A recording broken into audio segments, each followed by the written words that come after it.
अस्सलाम वालेकुम नाजरीन, आप देख रहे हैं UNN24 news. Congress minority cell वफ्द की नायब सदर कांग्रेस माइनॉरिटी सेल उबैद बिन हमदान की क़यादत में DSO से मुलाकात, साथ ही DMW ऑफिसर से भी मुलाकात की।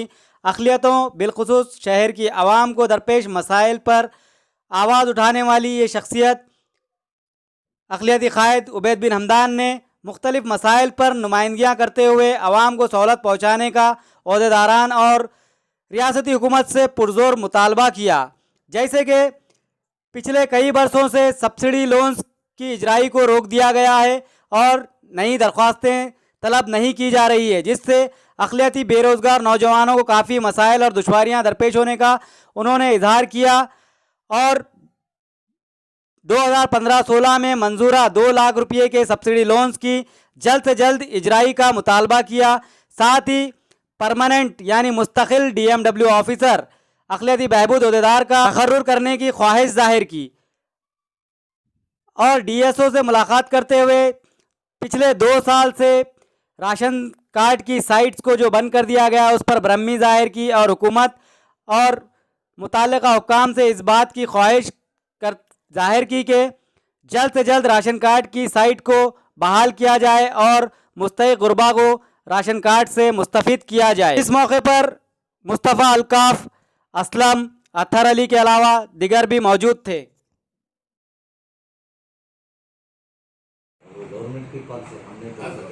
हम आपके थ्रू तो भेज सकते ना, हम KCR साहब को तो पूछ नहीं सकते।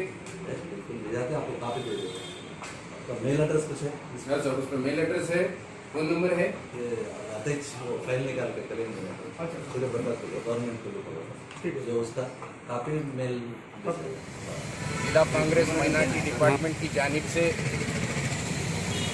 DSO को एक याददाश्त पेश की गई है, जिसमें पिछले 2 साल से जो रेशन कार्ड की साइट है वो बंद है। हमने DSO ऑफिस को जाकर देखा तो DSO साहब वहाँ पर मौजूद नहीं थे। हमने उनके असिस्टेंट को एक याददाश्त पेश करी, जिसमें पिछले 2 साल से हमने देखा राशन कार्ड का मेंबर एडिशन होने दीजिए या मेंबर एडिशन के साथ साथ रेशन कार्ड का डिलीशन होने दीजिए या फिर फ्रेश एप्लीकेशन रेशन कार्ड के लिए अप्लाई करे सो लोग होने दीजिए, आज तक भी वो पेंडिंग है। हम सवाल करते हैं ये हुकूमत से कि 2 साल से ये राशन कार्ड की साइट पेंडिंग क्यों न रखी गई। इसमें देखिए पिछले लॉकडाउन 1, लॉकडाउन 2 में ये राशन कार्ड की साइट बंद रहने की वजह से काफ़ी मुश्किलों का सामना करना पड़ा गरीब गुरबा लोगों को। हम ये मुतालबा करते हैं हुकूमत से कि ये जो साइट पिछले 2 साल से जो बंद है वो जल्द से जल्द ये साइट को चालू करे और गरीब आवाम को, गरीब गुरबा को जल्द से जल्द फ़ायदा पहुँचाए। और दूसरी बात, हमने साथ ही साथ माइनॉरिटी वेलफेयर ऑफिसर को माइनॉरिटी सब्सिडी लोन्स के ताल्लुक से एक रिप्रेजेंटेशन पेश किया है, जिसमें पिछले 5 साल से जो एप्लीकेशंस, फ्रेश एप्लीकेशंस जो बंद है, जो साइट अभी तक चालू नहीं करे और पिछले 2 लाख रुपए के जो लोन्स हैं वो भी 2 लाख रुपए लोन्स इमीडिएट सैंक्शन करना बोल के हम DMW साहब को एक याददाश्त पेश करें। हमने साथ ही साथ ये भी मुतालबा रखा कि परमानेंट माइनॉरिटी वेलफेयर ऑफिसर को अपॉइंट करना ज़रूरी है। हैदराबाद के मोइनाबाद में एक सियासी क़ायद की जानिब से नाजिया हया बेगम की असमत रेज़ी और कत्ल के मामले को लेकर शहर के नौजवानान में ब्रह्मी और गुस्सा पाया जाता है, जिसके ख़िलाफ़ शहर निज़ामाबाद के नौजवानों ने और सियासी, समाजी व मजहबी रहनुमाओं ने नेहरू पार्क पर कैंडल मार्च एहतजाज दर्ज किया और नारेबाजी करते हुए हुकूमत से इस बात का मुतालबा किया कि खाती को सख्त से सख्त सज़ा दी जाए और मुतासरा के अफराद ख़ानदान को एक्स ग्रेशिया मंजूर करते हुए 50 लाख रुपये, डबल बेडरूम और सरकारी मुलाजमत फराहम की जाए। खाती चाहे किसी भी मज़हब या किसी भी सियासी जमात से ताल्लुक़ रखता हो, वो खाती है और जुर्म होता है, उसे सख्त से सख्त सज़ा देने का इन कायदीन और नौजवानान ने पुरजोर मुतालबा किया। तो एहतजाजी जुलूस और कैंडल मार्च रखा गया है, ये दरअसल हुकूमत की तवज्जो इस पर मबज़ूल करवाना है। ये जो वाक़यात हर जगह हो रहे हैं, जिसमें ख़ास तौर पर कम उम्र और कम सिन बच्चियों की असमत रेज़ी का वाक़या, गोया कि जिस सरज़मीन को अपनी सीता पर हवा पर नाज था, आज उसी सरज़मीन के अंदर उनकी इज़्ज़त और उनकी असमत महफूज नहीं है। इस मौके पर मैं चंद मुतालबात movement for peace and justice की तरफ से आप हज़रात के सामने भी रखता हूँ, प्रिंट मीडिया के सामने भी रखता हूँ और इलेक्ट्रॉनिक मीडिया के सामने। पहली बात तो ये है कि इन मसाइल को और इन इश्यूज़ को कभी भी फ़िरक़ा परस्ती की नज़र से नहीं देखना चाहिए, बल्कि इंसानियत की नज़र से देखना चाहिए। ये पहली और बुनियादी बात है। वरना होता है कि हर मसला कि इसको मारने वाला कौन था और इसको मरने वाली कौन थी, अगर ये तलाश करने बैठेंगे तो कभी भी इंसाफ नहीं होगा। इंसाफ तभी होगा जबकि मारने वाला कातिल था, खा उसके किसी मजहब से क्यों ना ताल्लुक, और मरने वाली मजलूम थी, खा वो किसी मजहब की और किसी कास्ट की रहने वाली क्यों ना। ये पहली मुतालबा हम जो इस मौके पर करते हैं। दूसरी बात जो इस मौके पर हम हुकूमत की तवज्जो मबज़ूल कराना चाहते हैं वो ये कि अब मकतूल के अहले ख़ानदान को हर तरह से मदद पहुंचाई जाए। नंबर एक, उसके करीबी रिश्तेदारों को किसी न किसी एतबार से मुलाजिमत दी जाए ताकि वो घर चला सके। बहुत ही गरीब ख़ानदान है जो ख़त गुरबत से नीचे ज़िंदगी गुजार रहा है। दूसरा ये कि जिस तरह ऐसे मौक़ों पर बहुत बड़ी एक्सग्रेशिया हुकूमत देती है, हम मुतालबा करते हैं कि कम से कम 25 लाख रुपये, आप बोलिए, आवाज़ उठाइए इस पर, 25 लाख रुपये उस जो है मकतूल लड़की के अहले ख़ानदान को देना चाहिए। और तीसरी बात ये कि इस मौके पर हम चाहते हैं कि वो जो खाती है, वो किसी भी पार्टी से क्यों ना ताल्लुक़ रखता है, हमें इससे गरज नहीं है। हम इसको पार्टी पॉलिटिक्स के तौर पर देखना नहीं चाहते, न किसी सियासी जमात के एतबार से देखना चाहते हैं। हम कहते हैं कि वो जालिम है, वो कातिल है, वो जो है रेपिस्ट है और उसको सख्त से सख्त तरीन सज़ा देनी चाहिए। ये तीन मुतालबात है जिस मौके पर हमने आपके सामने रखे। हम चाहते हैं कि जिस वक्त तक इंसाफ ना मिले ये जद्दोजहद जारी रहेगी। मैं मुबारकबाद देता हूँ उन लोगों को जिन्होंने आज के प्रोग्राम को ऑर्गेनाइज़ किया, कैंडल मार्च को जो है ऑर्गेनाइज़ किया, और यहाँ पर ये सारे लोग जो जमा हुए हैं उन तमाम का मशकूर हूँ कि उन्होंने एक मसले को अवामी मसला बनाया और हुकूमत पर दबाव बना रखा। इसलिए कि जमहूरियत के अंदर तुम्हारे हुकूक भीख मांगने से नहीं मिलते, हुकूक को छीनना पड़ता है। इसीलिए किसी ने सच्ची कहा है कि अपना हक मांग मगर उनके ताउन से ना मांग जो तेरे हक का तसव्वुर ही फना कर डाले। हाथ उठा मगर उनके जलू में ना उठा जो तेरे हाथ तेरे तन से जुदा कर। मैं अभी कुछ देर पहले फर्स्ट इन्फॉर्मेशन रिपोर्ट जो कि वो जो लड़की के साथ हादसा हुआ उसकी मैं फर्स्ट इन्फॉर्मेशन रिपोर्ट देखा हूँ। उसमें सिर्फ 2 सेक्शन लगाया गया है, एक है 354 आईपीसी, एक है 306 आईपीसी। कहीं पे भी इस्मत रेजी या मर्डर का कोई भी सेक्शन नहीं लगा हुआ है। अगर ये कोई हाईलाइटेड केस होता या कोई डॉक्टर प्रियंका जैसी विक्टिम का केस होता तो इसमें पोस्टमार्टम की रिपोर्ट जल्दी आती थी। जैसे कि ये लड़की अक़लियती है और बहुत गरीब ताल्लुकात है, उसके गरीब लोगों से पैदा होके आईसो लड़की है, तो हम गरीब तबके से आईसो लड़की है। इसमें इन्वेस्टिगेशन बहुत स्ट्रांग होनी चाहिए। और मैं जनाब होम मिनिस्टर साहब और जनाब चीफ मिनिस्टर साहब को गुजारिश करता हूं कि आप अपने पार्टी का वर्कर है बोल के इसकी इन्वेस्टिगेशन में लूज मत करिए, डीप से डीप इन्वेस्टिगेशन होना चाहिए। और मैं सज्जनर साहब से IPS ऑफिसर है वो, उनसे गुजारिश कर रहा हूँ कि जिस तरीके से उन्होंने पिछले जो डॉक्टर प्रियंका के केस में एनकाउंटर किया था, अभी भी मैं गुजारिश करता हूं कि उसी तरीके से ये भी एक्यूज का एनकाउंटर होना चाहिए। और हम बिल्कुल FIR से नाखुश हैं, नागुजारा है। एटलीस्ट वो लड़की की इस्मत रेजी हुई या नहीं हुई भी उसकी भी सही तरीके से इन्वेस्टिगेशन नहीं हुई। इसके अंदर पोक्सो एक्ट लगता, prohibition of children of sexual offences, वो एक्ट भी नहीं लगा गया। बस खाली नॉर्मल अबेटमेंट ऑफ सुसाइड और असॉल्ट का केस लगाया गया है। अबेटमेंट ऑफ सुसाइड बिल्कुल नहीं है, वो लड़की का मर्डर है हमारे मुताबिक। इसमें डीप से डीप इन्वेस्टिगेशन होना चाहिए और जो भी इसमें एक्यूज्ड है उसको कड़ी से कड़ी सजा होनी चाहिए। गुटखा जर्दा निज़ामाबाद में आए दिन कई इलाकों और मुकामात पर टास्क फोर्स और महकमा पुलिस की जानिब से धावे करते हुए बरामद व जब्त किया जा रहा है। लेकिन क्या इसके असल सरगना से वो वाकिफ़ नहीं है।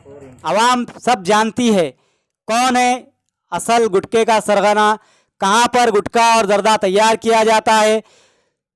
लेकिन जहाँ गुटखे की तैयारी होती है, जर्दे की तैयारी होती है, उन फैक्ट्री कारखानों पर धावा करते हुए उन्हें क्यों सील नहीं किया जाता है? क्या किसी दबाव की वजह से कार्रवाई नहीं की जा रही है? ये भी सवाल अवाम में गश्त कर रहा है। ओहदेदारान को मुतल्लिका हुक्काम महकमा पुलिस के जिम्मेदारान को चाहिए कि जो मौत का सौदागर है यानी गुटखे का असल सरगना है, उसके खिलाफ सख्त से सख्त कानूनी कार्रवाई करते हुए उस फैक्ट्री और कारखाने को बंद किया जाए। ना रहेगा बांस ना बजेगी बांसुरी। जब कारखाना ही बंद होगा तो मार्केट में गुटखा कहाँ से आएगा? सिर्फ छोटे मोटे ताजरीन पर कार्रवाई करते हुए गुटखे को बरामद किया जा रहा है, जब्त किया जा रहा है, कार्रवाई की जा रही है, दिखाया जा रहा है। लेकिन जहाँ प्रोडक्शन होता है, तैयारी होती है, वहाँ पर ये कार्रवाई की अशद ज़रूरत है। नमस्कार, मैं नमस्कार, मैं निज़ामा 6 टाउन का SI सर बोल रहा हूँ, गौरेंद्र गौर। यहाँ पे ऐसा इन्फॉर्मेशन मिला कि यहाँ पे गुटखा डंप है बोल के, तो अपन 2 पंचों के इधर लेके आके ये नॉलेज स्कूल के बाजू में एक बिल्डिंग पे शटर पे गुटखा का डंप मिला। 31